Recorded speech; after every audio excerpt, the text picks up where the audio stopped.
Proverbs 8, verses, we'll just start with 11. For wisdom is far more valuable than rubies. Nothing you desire can compare with it. I, wisdom, live together with good judgment. I know where to discover knowledge and discernment. All who fear the Lord will hate evil. Therefore I hate pride and arrogance, corruption and perverse speech. Common sense and success belong to me. Insight and strength are mine. Because of me, kings reign and rulers make just decrees. Rulers lead with my help, and nobles make righteous judgments. So I was praying to the Lord today, trying to figure out what scripture should I read. Me and my buddy were reading 1 Timothy chapter 2, which I've talked about before, but we were reading it together today, but I wanted to open something else up, and I just kind of turned to this, and I saw that as the Lord telling me what I should read, and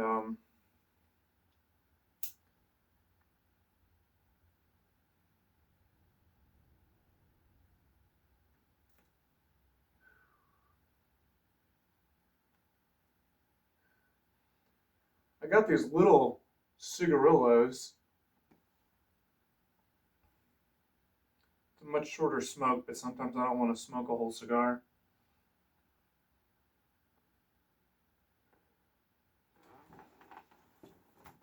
So Proverbs is pretty much all about wisdom. The whole book, pretty much. And sometimes it's portrayed and personified as a woman, like right here.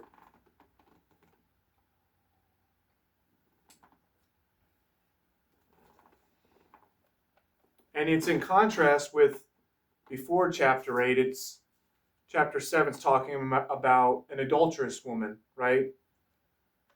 And they talk about that right before they talk about wisdom.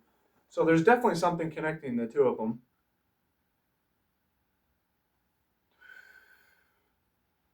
I'd like to talk a little bit about that. But first I want to talk about wisdom. It says, I, wisdom, live together with good judgment. I know where to discover knowledge and discernment, right? I think discernment's a big part of wisdom. We live in an information age. We live in an age where everyone has an opinion, right? We're no shortage of knowledge, right? So that's when discernment comes in. What parts of what I'm hearing and reading and seeing on my little social media or whatever you use, what parts of these, what message is true? Which one's false? Which one's from the evil one? Which one's deceptive? I think as guys, and he says a lot, I think this is really, he's writing to, well, I suppose this is David, right?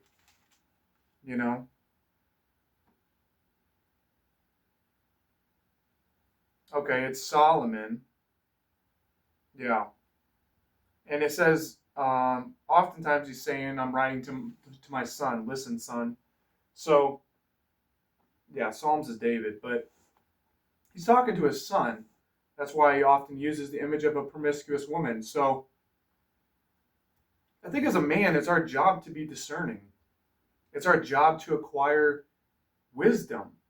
And that's often why I think he uses wisdom as like a virtuous woman. He personifies it as that. Desire wisdom like you desire a virtuous wife. Is that my fridge making noises? Hello?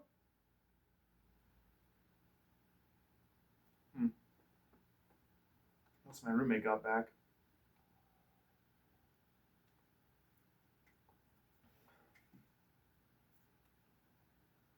I hate pride and arrogance, corruption and perverse speech. How did my candle go out? So we're talking about There's a lot of talk about corruption in the government, right? And I think that's important, right? Wisdom is getting rid of that corruption. Corruption is against wisdom. Corruption is lobbying or making decisions that aren't in the best interest of the people that the government is concerned with. Corruption is the opposite of wisdom. It's having wrong motives for the decisions that are being made, not really making the best decisions, but for whatever reason, special interest, foreign policy, money, blackmail, that's corruption. It's against wisdom. The decisions are not made based on discernment.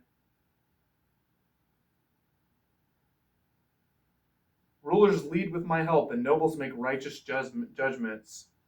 To be a leader, you have to have wisdom, right? You have to be discerning, especially in this day and age, right? Where there's so much evil out there. There's so many theories and ideals and ideas that are wrong, that are not biblically sound, and even crazy in some instances. To the one extreme, like the liberalism going on, the transgender movement, I think people are catching on to. And in my sense, the feminist movement is lumped in there with that. Some of the things that we're teaching our kids to do, the dangers of social media. Use discernment. Are these good things? Are these good things? And if you're a leader and you have that discernment and you have that wisdom,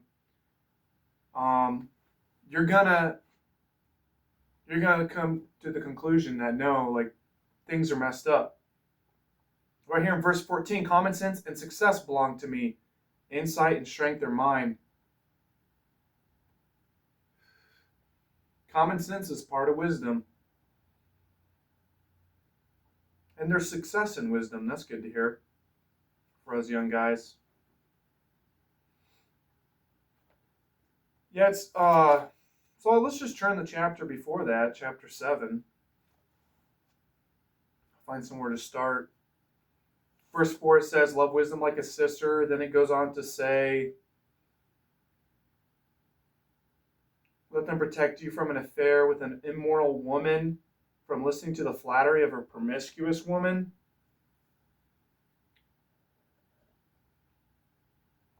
I think it's talking here about adultery, because it goes on to talk and tell the story about, the wife or husband's away, and she sees a young man and she's wearing her seductive clothing, her earrings and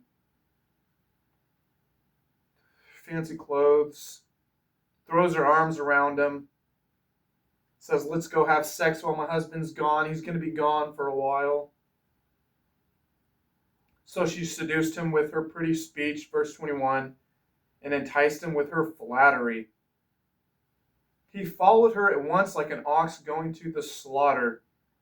He was like a stag caught in a trap, awaiting the arrow that would pierce its heart. It was like a bird flying into a snare, little knowing it would cost him his life. So listen to me, my sons. This is important. I think Solomon's aware that it's our job as men to be leaders, to be discerning, right? He's talking to his sons here, not his daughters. The women should practice wisdom too, but I think there's only so much capacity there. So listen to me, my sons, and pay attention to my words. Do not let your hearts stray away towards her. Don't wander down her wayward path, for she has been the ruin of many, many men. Have been her victims. There's a semicolon there. Her house is the road to the grave. Her bedroom is the den of death. So what's going on here? We have an adulterer. We have the personification of wisdom as a virtuous wife. Something men should desire. Discernment. And then we have this promiscuous woman, where I don't see her personified as anything, I just see it as an adulterous woman luring a man into sin, sexual immorality. The word porneia, which is the word I believe Jesus used, would have been associated with the definitions of sexual immorality in Leviticus and Deuteronomy, as far as I understand. And that's when he goes to list on a bunch of things like, it's immoral to have incest, homosexuality, relations with your stepmom, with your any. There's a lot of weird ones in there. So, as much as I'm not a fan of just sleeping around and stuff like that. If we go to the bare definition of it, I don't think it's specifically talking about just a promiscuous girl. I think it's talking about an adulterous woman here. At least that's what, the Greek would lead us to believe. And in this instance, it's the woman that her husband's away. So the idea is that a woman can draw you into being in rebellion against God, which is lacking wisdom and judgment, right? The woman in this instance wants to drag you into this sin, and she dragged this young man. He said he watched it while her husband was away. And now this man is caught up in this sin against his neighbor, against this guy, sleeping with his wife. And now he's done something that is considered, God said, is sexually immoral, right? Adultery.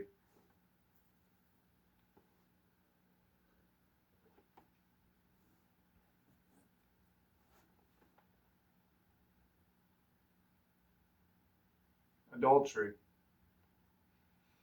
And it kind of reminds you of a story, right? And it reminds you of Adam and Eve in the garden. The oldest story, right? The first sin.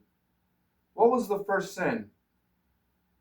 The first sin was Eve taking from the tree, right?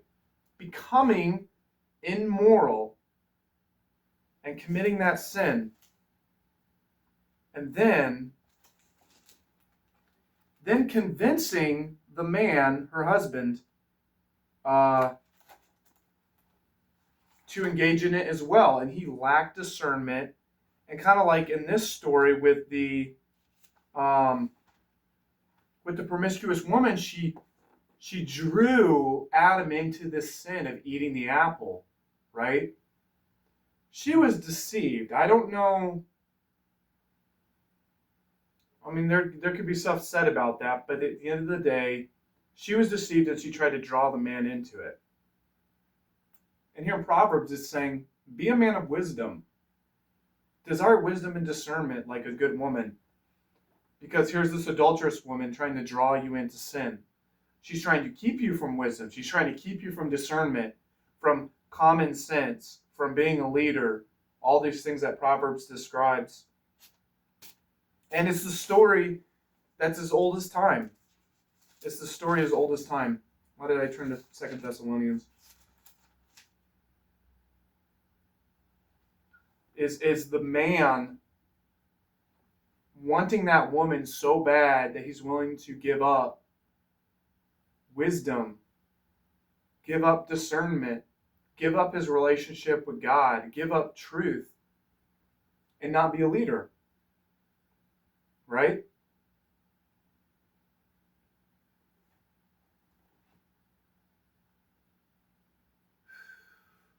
It's what Bill Clinton did, right? Lost his leadership position because he wanted a blowjob from a woman. Not a good look. And like here back in this verse, which I've talked about,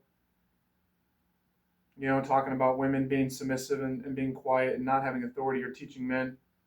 For God made Adam first, and afterward he made Eve. And it was not Adam who was deceived by Satan. The woman was deceived And sin was the result. It wasn't Adam who was deceived by Satan. See,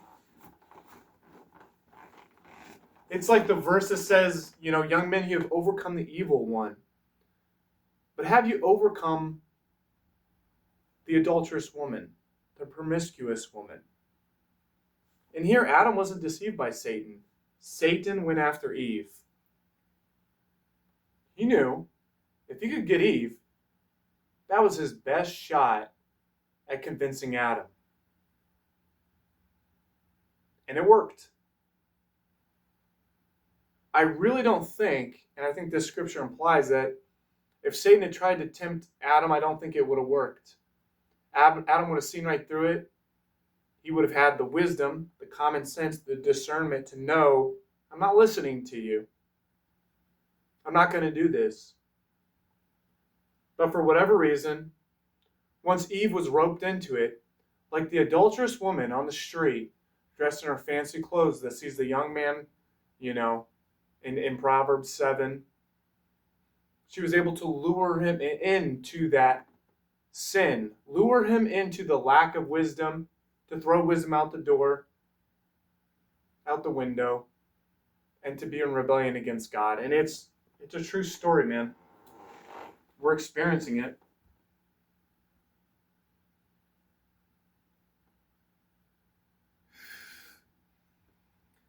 I was just talking with a buddy on the phone just a few minutes ago, really.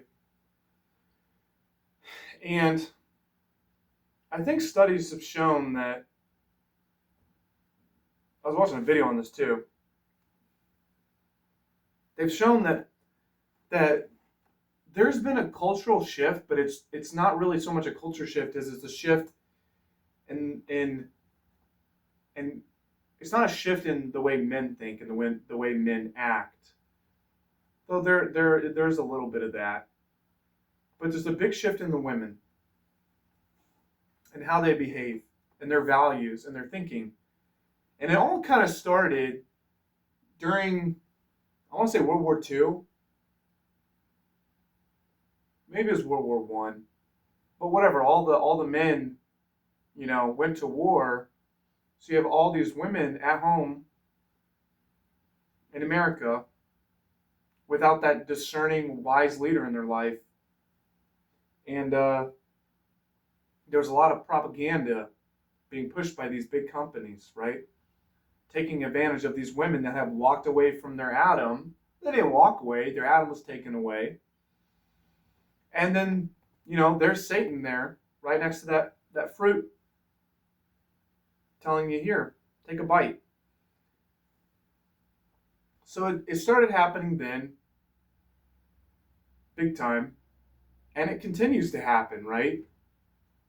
Through social media, through even the church, I think sometimes, unfortunately. And the men aren't there to be discerning, right? And the women get led astray. And they've looked at a lot of the results, the polling and everything like that. And in a lot of ways, men have the same goals that they did before. They want families. They want to go to war at times. They want to be men. They want to hunt. They want to do manly things. They want to have kids, right? A lot of them are very traditional and conservative in their thinking. That's very obvious, right? We can actually measure that through polls and stuff, and they have. Men have largely become more conservative. Women have largely become more liberal. And it's not really the result of men becoming more extreme. They'll paint it as that, but it really actually shows that men have largely remained the same. I think like here in the scriptures it says it's not the man that was deceived, it was the woman. And unfortunately, I don't know who the culprit is. I think at the end of the day it's Satan, right?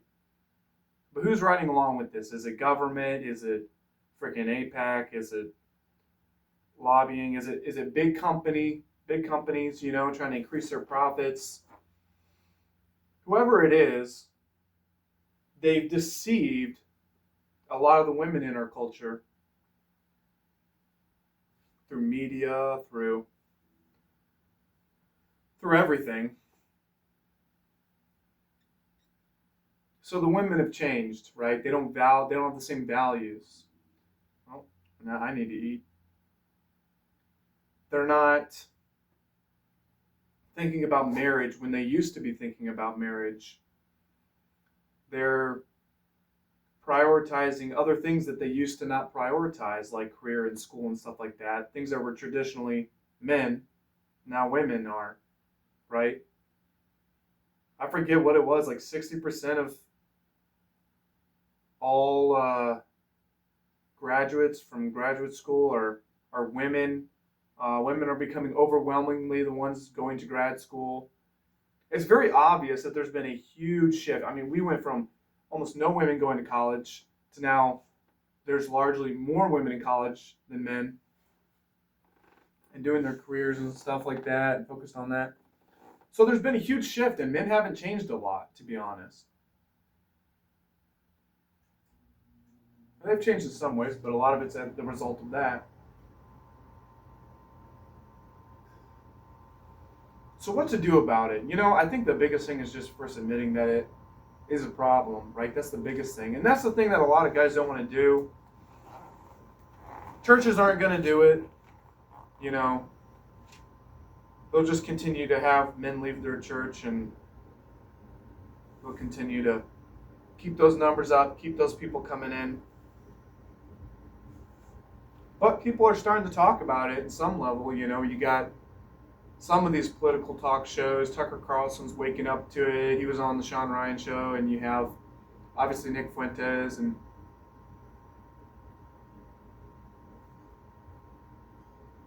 Andrew Tate. Whatever you think about these guys, and I don't agree with all of them on everything, right? But they're having common sense and discernment, and they're realizing this is what's going on. Let's talk about it. So I think a lot of guys are going to start turning to these individuals, these influencers, whoever, that have wisdom, right? That are talking about issues that are very real to young men, and but in that same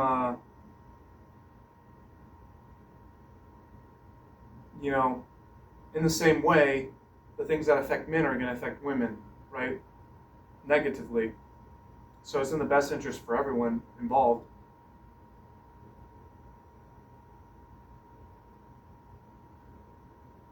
So, yeah, I think so. I've talked a little bit about what I think women can do, right? And I think a big thing is that just women need to be held to, and it'll be beneficial for them to be held to a certain standard, right? We hold standards for men. The men haven't changed a lot. The women have changed a ton. They're drinking more than they used to drink. They're smoking. They're getting tattoos. They're just being degenerates,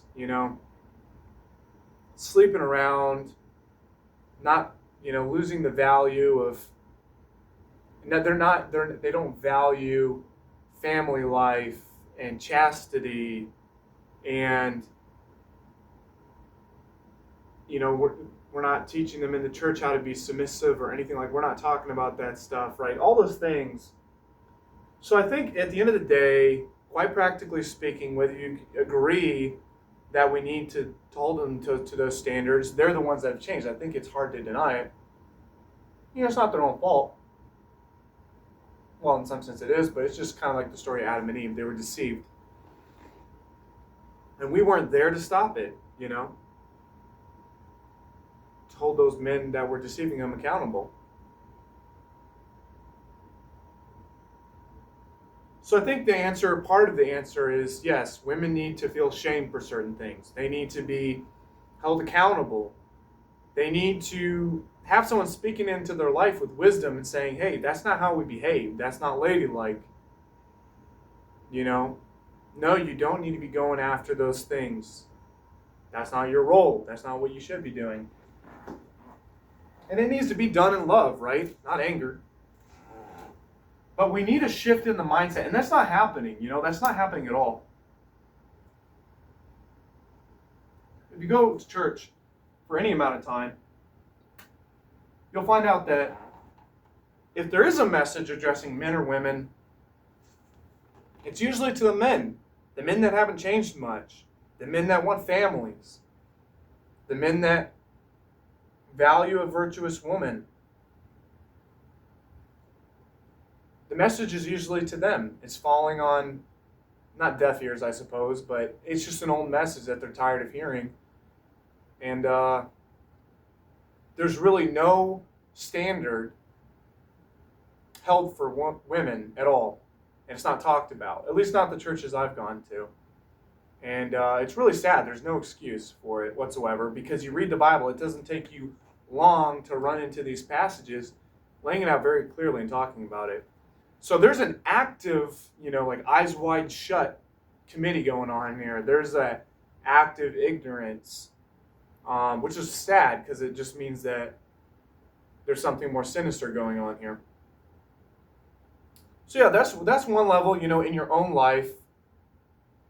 Just don't turn a blind eye to, when your sister acts a certain way, or when your friend, that says something, whatever.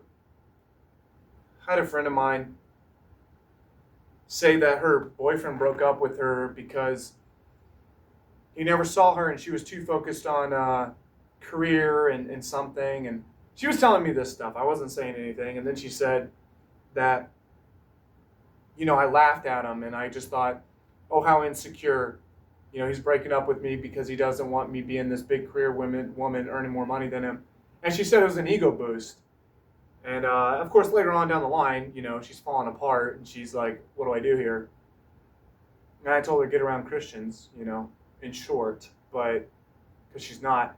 But I did give her a little bit of love, a little bit of truth. And I said, this is a real problem. Women are focused on this and men aren't looking for that. And there creates this divide where, the woman is earning the money and it's just not good. And I said, I didn't justify him for breaking up with you for that, right? That's something you can talk through. But I said it's a legitimate concern that a lot of guys have. So I think that's a small example, right, about what you can do. Be wise and discerning, because that's what you are as a man. You're a leader. You have wisdom. Search it out. Look for it. And then be truthful with people. Be that light. Be that light, that source of wisdom that says, honey, I mean this in the most loving way, but maybe you need to reassess your values. Maybe you don't need to focus on going to grad school, if you want kids. And maybe you just should want kids if you don't want kids, a little bit of truth, a little bit of love, because they're always fed that message of it's you first, it's whatever, in social media and whatnot. They're always fed that message. So why not just be that one person that, at the very least gives her something to think about, right? She doesn't have to agree with you, but she's hearing one side of the message, which I believe is completely false, anti-biblical, and we're starting to reap the results of it. So why not be that other voice in her life, that discerning Proverbs 8 man, why not be that wisdom in her life, that truth in her life, so she can at least have her beliefs challenged. And that's a little thing that guys can do, right? In short, it hold women to a better standard. Hold them to any type of standard, right? This type of standard, but definitely keep them accountable. And I think a lot of the problems that we have is that we haven't been doing that at all, Yeah, I think that's the answer right there. And then as men, search out that wisdom, right, that Proverbs 8 talks about. Strive to be more wise, to be more discerning. I think by our nature, we already are a little bit. We already tend to have that, that discernment, that common sense as guys. That's largely why we haven't changed. We're very much like our grandpas and our great-grandpas in the way we think, even though we're more hush about it now, right? Even though we're more hush about our opinions, it's largely just the same. Like this movement, this Andrew Tate, Fuentes, whatever movement, it's not like guys are being like listening to these guys and changing their opinions, and now you've got this movement. No, I've been talking about this stuff and thinking about this stuff with my buddies for years. I mean, for years, for a long time before any of these guys, or at least I've heard about any of these guys, long before that, right? And it's not like I'm learning anything new from them. I'm learning some new stuff, but yeah, a lot of guys they think this way. They haven't changed. They value the traditional gender roles. They value um, virtuous women, women that don't act like typical college party girls. They don't value their careers. They don't. They want their woman to be focused on family and everything like that. I don't think men have changed. I don't think that what we're seeing is a result of extremism from men. I don't think it's coming from them listening to these guys online. I think the guys are really like this, and they're like, hey, someone's finally speaking out about it, right? At least I know that's true for me and many of my brothers, my buddies. But yeah, I think the problem is women have changed a lot. They've been deceived, and it's our job as men to hold them to a higher standard, to continue to search for wisdom, like Proverbs 8 says, and then like Proverbs 7 says, not to fall prey to throwing that wisdom out the door and that common sense out the door just because a pretty girl says, hey, if you want to get with me, you got to go against God. Like the adulterous woman, right? That's what's happening there. She says, forsake your wisdom, forsake your God, follow me. Come have sex with me. And as men, we have to, we say, oh, Adam would never, if I was Adam in the garden, I would never do that. It's like, dude, we're already doing it as men. We're already doing it. So we need to stand up and say, no, I'm not going to. I'm not going to believe these lies that go against common sense for the sake of keeping the peace, right? For the sake of women being happy, right? Which, are they really happy with the way things are? No, they're not. I know they're not. Oh, you do what you want to do. Go pursue your career. Go pursue your college. Go explore and find yourself out, right? Oh, you're young. You're only 16. You're only 17. You're only 18. You don't need to be thinking about family, about getting in a relationship. You need to be focused on having fun. You can worry about that stuff later after you've experienced life and figure out what you want. The world is full of girls that have heard that message and that have done a lot of experiencing, and now they're damaged goods, and now they're dealing with depression, they're dealing with scars, and they're dealing with just a lot of baggage, right? Because they believe that message. We need guys to step in and say, no, I'm not going down that route with you. I'm going to stick to my common sense. I'm going to stick to my wisdom. And I'm not going to follow you. You adulterous woman, you whore. I'm not listening to you. I'm sticking to my God, right? And, that's where the men's responsibility comes in. Don't be a cuck, kind of deal. And then as far as the women go, you'd hope that the older women would hold them to a higher standard, like the scripture says. Older women admonish the younger women. You'd hope that they do that, and you'd want them to do that. And, if there's, leaders in the church, you should promote this idea. It doesn't get promoted. I can just tell you right now in most churches. Maybe some of them. My buddy's going to a small church right now that he says they do pretty good about it. But largely they don't. Largely they don't. Largely they're no different than culture. They preach the gospel, but then they ignore a lot of the scriptural truths, right? And so men, seek wisdom, seek to be leaders, hold on to that common sense. Don't fall for the adulterous woman. I don't care how pretty she is. Don't fall for her, right? And maybe you slip up a little bit, but I think the idea is that, the idea is that the story of your life isn't, I fell for the adulterous woman. I gave up my wisdom and my leadership and my common sense, and I didn't speak out. I didn't hold my ground and stick to my guns. I didn't make an effort to speak truth, about these issues and things going on.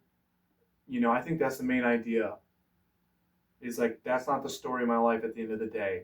That I bent over and took it, and I didn't stand up, and I didn't show wisdom. So search for wisdom. Don't fall for the adulterous woman, the culture, or oftentimes quite literally women. Don't let them keep you from